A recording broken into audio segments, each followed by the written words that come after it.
Hey guys, what's up? Welcome to the channel, or welcome back to the channel. This is Legit Agents. Today we've got a super relevant one. I'm not sure if you're in Colorado like we are, or San Diego, or anywhere else, but it's a super hot market across the country right now. We're gonna talk about the top things you should be doing to stay competitive as an agent in a top market. Let's go.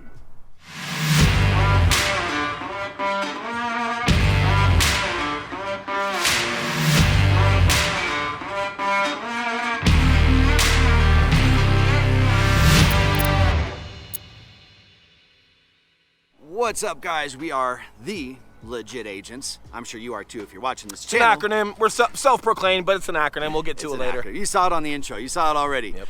But you probably are a legit agent as well, or you're about to be from watching this channel. But if you guys have not done so yet, go ahead and subscribe. Hit that notification bell as well, because every Tuesday and Thursday, guys, we're dropping a new video and we're telling you everything that you need to know about leveling up as an agent and learning how to crush it in this business. 100%, and we are licensed agents, which means as much as we love making these videos, we would love more to help you with your real estate needs in regards to building your brand and just scaling where you want to be. So if that's something that's for you, we love partnering with other agents and helping you out. That number popping up below, we are the guys who answer the phone calls and the text messages and those emails. So anything that you guys need or questions that you may have, reach out. You can find us on our Instagrams as well. Our Instagram should be popping up below. Mine right there. It's not so active on there. Though it's over there. Don't go to mine. Either way, guys, reach out. Something that's super fun is we do a Living in Denver, Colorado page, which has been huge for us. That creates 13 million in volume a month just by itself. More fun is talking to agents and just explaining how not only we express our YouTube channel and how we do the volume that we do there, but how are we so successful with our clients and how have we scaled there. Prior to our YouTube channel, we were top 1%, and then we were top 0.5% in the world for Berkshire Hathaway, and that was just teaching our agents how to get into their communities and be subject matter experts and just be a practitioner and professional at everything there is in regards to being a realtor prior to any social media interaction. But with that being said, if you guys need or have any questions on that, man, we would just love to help you guys out. So throw us a reach out, see if we can't help you guys out.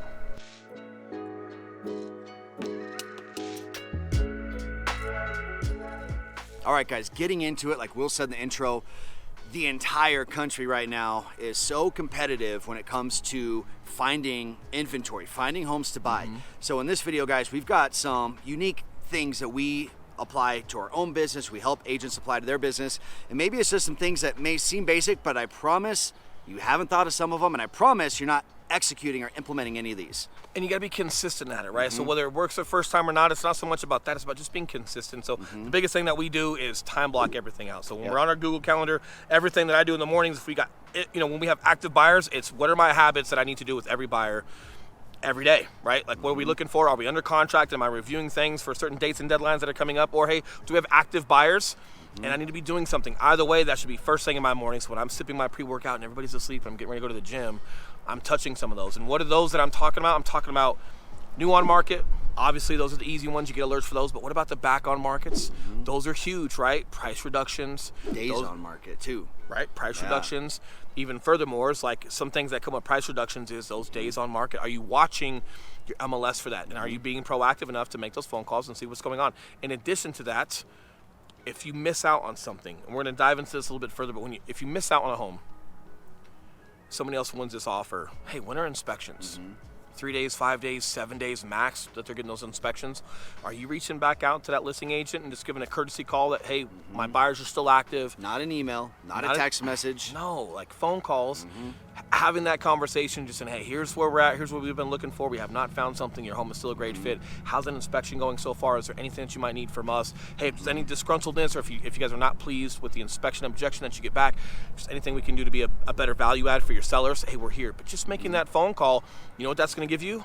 Maybe a 24-hour head start to everybody else, because once it goes back on market, other agents might see that or have alerts set up, and then they want to call. Could you build a relationship there? Could you show some initiation there and just be super proactive and have that conversation and get yourself in there a little bit before everybody else and wrap up a deal for your client? Yes, these things work. Yes, we've done them before. Not all the time do they always work. Sometimes inspections go well and nobody has a problem. Hey, cool. But the bottom line is this: if you're not making those phone calls and if you're not consistent for your buyers, it's going to be super hard.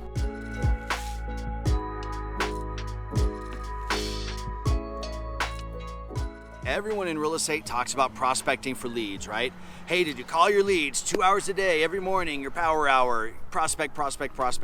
What no one talks about, which is critical in this market, is prospecting for properties. Yes. Right? And especially with us, like our YouTube channel brings in so much business, we can't keep up with the amount of buyers that we have. We've got a team that helps us handle those. We can show you guys how to do that as well. But right now, a big thing that we're talking to our team about is, hey, prospecting for properties. So yes, like he mentioned, guys, getting out there and making those phone calls to agents, because like that shit works. It works, guys. Super works. And here's the take another look at this from a different lens as well, right? Like when you do have a buyer, correct? How prepared are you at areas?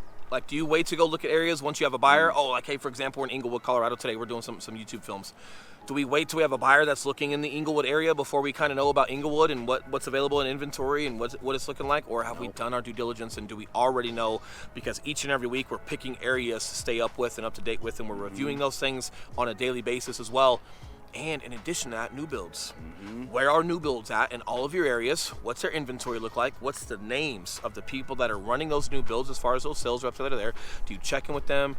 You bring them things by? Are you building that relationship? Because we have won deals with new builds where somebody falls out of contract on one, and they call Will and Eli and say, hey, we know you had a buyer for this, but they were all taken up.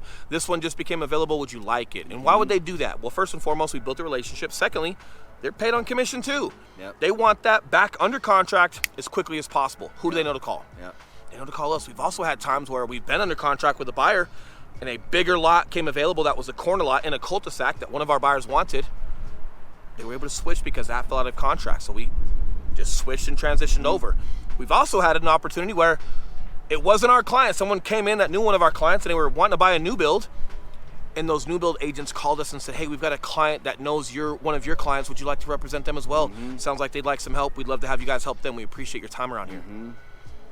What? Yeah. Right? Like relationships, guys. Relationships matter, but the bottom line is, in addition to what he's saying, how you're scanning for properties in certain areas for your buyers, you should be doing that whether you have buyers or not. You want to stay up to date. That way, when someone pops up, are you prepared to take advantage of that opportunity, or are you trying to like make up for lost time and you come off unprofessional and now you're risking whether that person's gonna be working with you or not? So the last thing you want to do is you finally get a buyer and you show your ass. Yep. Not good. Yep. Not good. Yeah, that's and that's something that we, as agents, I think typically default to is just you, especially if you're busy, you kind of rely on your client to send you homes that they want to see, but then you're just in the same buyer pool with everybody else and all the competition is there. God. Guys, you'd be amazed. Go into your MLS right now. Go into your MLS on a Tuesday morning or Monday morning. Filter by 7 days on market plus. You're going to be amazed at how many homes are on there. And then I promise you, you pick up that phone, you call that agent, you're going to make their freaking weekend that you're bringing a buyer potentially because they're sweating it. And here's the deal. Buyers think they know what they want. And for a lot of times they do, but there's also some options that they don't know they're open to unless you expose them to it. So we're not against drip campaigns. That by itself will not get the deal done. Okay? And by drip, he just means your standard MLS home your search. standard MLS home search that you send out that sends 17 properties or 5 properties a day to your clients, and all these aren't fitting my needs, yada, yada, yada. Explain what that is. Let them know why it's open-ended and why some of these homes will not always fit their needs, because you have to keep it open-ended, because if you write loft in your search and the listing agent didn't write loft even though the home has a loft, it's not going to pop up. Right. So you can't get too specific on your MLS searches. You have to leave it open-ended. When it's open-ended, it's not going to fit client needs. You're going to think that some of these homes aren't for them. Yes, exactly. Not every home will be for you on that drip campaign. Explain that to them. Also, look with your own eyes and your own effort and send separately your own homes that you think would be a good fit for your clients, even if it's not quite in the area that they think they want. Take them out, advise them. That's what they're paying for. Even though they're not paying you directly, they're looking for advisement, right? And even if they say no, that's okay. You're being proactive. They are top of mind. They feel like they matter, and how your clients feel is just as important as you going out and executing your job, right? But if you don't expose them to what your job is in the first place, they just think you're there to open doors. Not good.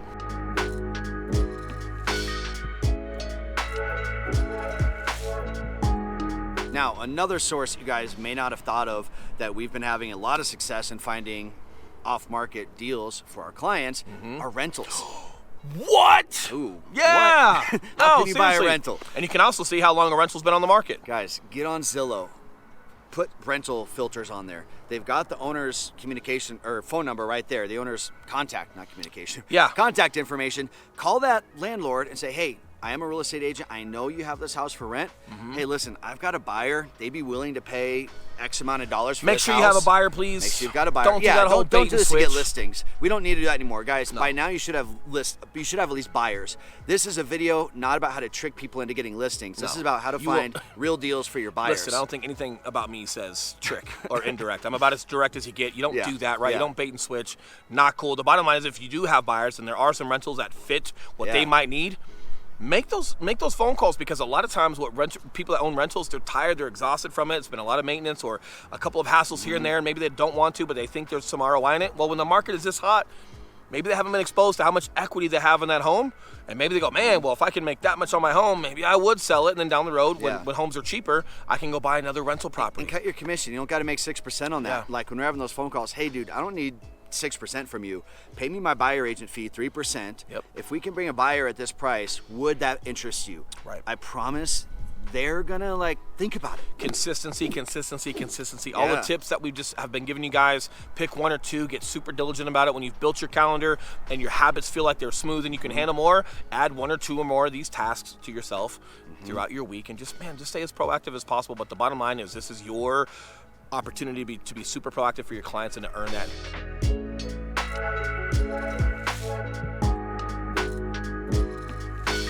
When it comes to social media, instead of just asking people like, hey, you looking to buy or sell? No, man, like when we're on social media, when we're on our Facebooks or our Instagrams, we're talking about what is earnest money and how to protect it. What are the top 3 things we see with inspections to look out for? And what are the top 3 that seem like a big deal that aren't? Or, hey, here's what going under contract looks like. Hey, how to stay competitive in the market. Every time we're talking on social media to our sphere and our friends and our outbound that are on our social media accounts, we're giving a video of value add. We're giving them something to think about and take with them, whether they're working with us or with someone else. It's like, hey, here's how to go execute something, not just, hey, look at my listing. Hey, I'm in this area today. Hey, no one gives a shit. Give them some value add on how to go execute and be a buyer or a seller. Yeah. Why is this beneficial to you? Well, there's nothing better than having a listing right now in a market like this, correct? Well, how are you going to get listings? Well, go expose. Do some videos on value adds on, hey, even though it's a hot market right now, could just anybody sell a home? You got people throwing everything at homes, but then homes are also falling out of contract. And why is that? Well, people are putting multiple offers in over the weekends because even though it's against etiquette, we think, they don't think there's any other way to survive right now by just going one offer at a time, right? People are throwing $100,000 over asking price, and they're covering a $100,000 appraisal gap. But do they actually have $100,000 readily available for an appraisal gap? Yeah. Are you doing your due diligence as a listing agent to call that lender, right? Make sure that they're aware what their offer is with their buyer, and are you confirming some of these funds readily available? You should be getting cash proof of funds for that much. Yeah. Yes, but Yeah. not every listing agent does this. So if you do that, why aren't you talking about it on your social media? Yeah. Because, man, yes, even though it's super hot right now and it's very easy to get a home under contract, does it stay under contract? Does it get executed through inspections? Are you representing them the proper way? And do you get them to the closing table? Or are all these buyers out there you end up getting stuck in the weeds with your seller? They become super frustrating. They don't understand why they can't get their home sold in a market like this.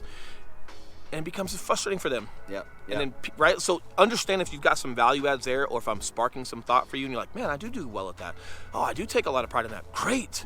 You've just got to expose what you actually do as a broker to your audience. And you'd be surprised when you do that and you do it consistently, how many DMs and comments you start getting and how you can start building your own network of sellers. And, hey, also do some videos on buyers. Hey, how do you stay competitive as a buyer right now in a market like this, right? How do we put our best foot forward, et cetera, et cetera. And we'll make some videos on how we structure offers and how our communication level is with listing agents and what our preferred lender does in addition to what we do.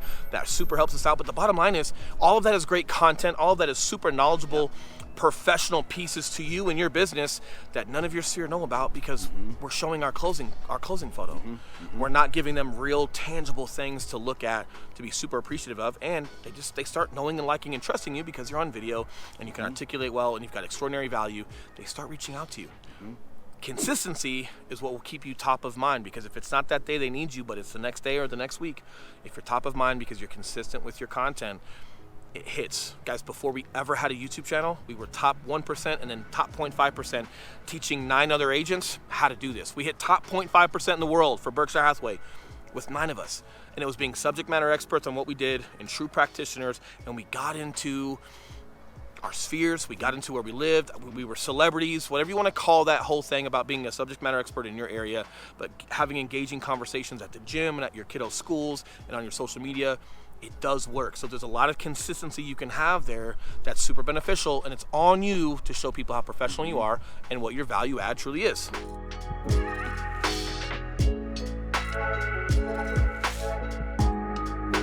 The final point that I have, we touched on it earlier, but it's 100% worth going back to again and hitting a couple of key points, and that's the power of relationships, guys. So there's 3 relationships you should primarily focus on. I'm sure there's more, but there's 3 for the sake of this video.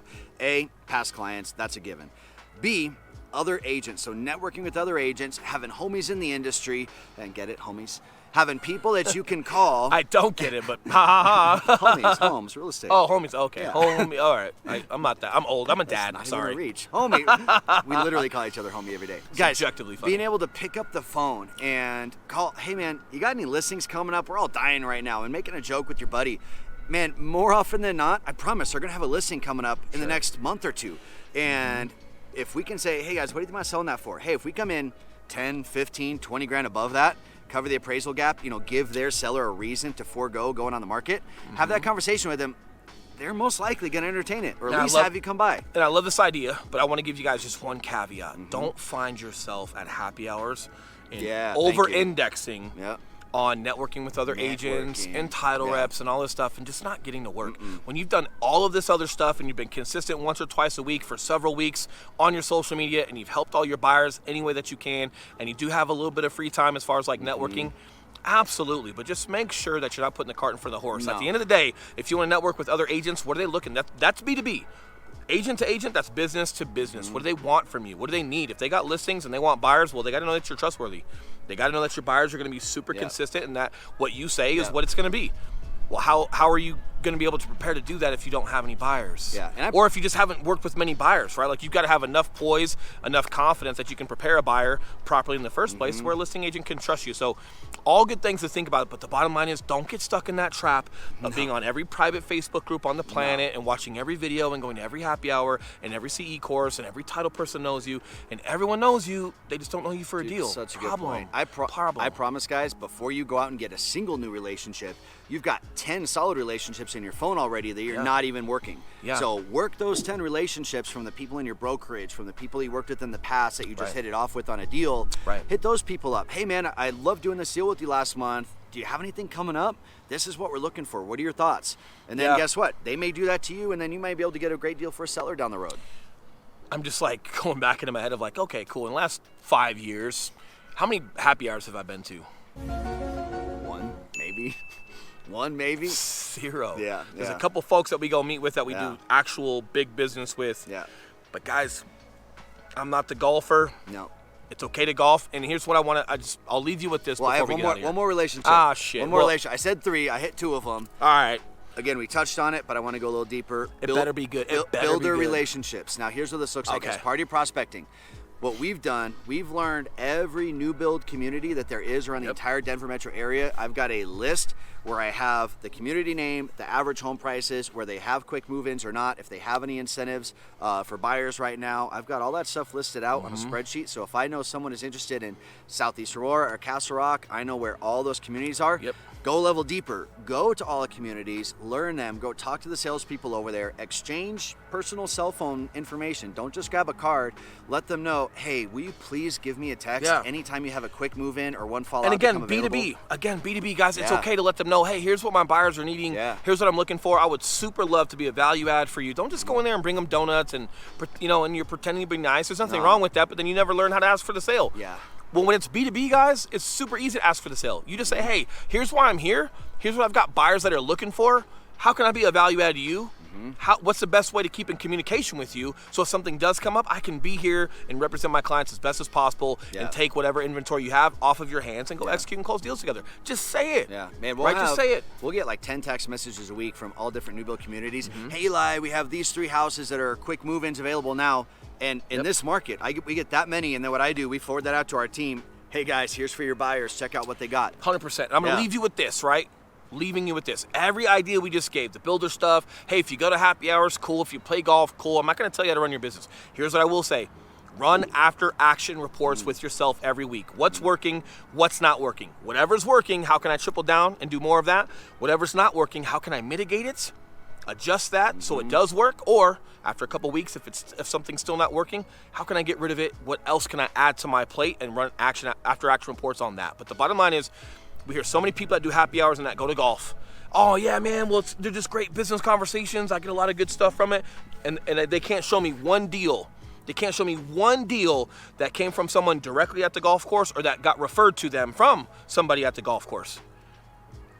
It's not working, right? Like, you've got to run after action reports, and you've got to measure, guys. Measure what's working for you so you can triple down on it. Don't start getting into your comfort zones and playing golf and happy hours, but hey, you're that person that's doing 6 deals a year, but you want to be doing 24. The difference between 6 and 24 is not a huge difference as much as you guys might think, right? Like, they're just these incremental adjustments on a day-to-day basis that equal better results week in and week out, and over time it adds up. Super adds up. You've just got to pay attention to them. We would love to help you guys out with that. That number that's popping back up below, we are the guys who answer the phone calls and the text messages. We're also the guys who answer the emails. So if you guys would like to partner up and build your brand and scale your business, we would love to help you out with that. If you have questions on that, contact us for more. Until next time, we'll see you guys on the next video. And if you guys haven't seen our Living in Denver, Colorado page, go check that out. Man, just that by itself might give you guys some great ideas on how we conduct our business. Go take a look at that and see us in action and see how we roll, see the comments, see the views that we get, see kind of how we conduct video. If that can inspire you as well, hey, that's awesome. And if you have any questions, feel free to reach out. See you guys. See you guys.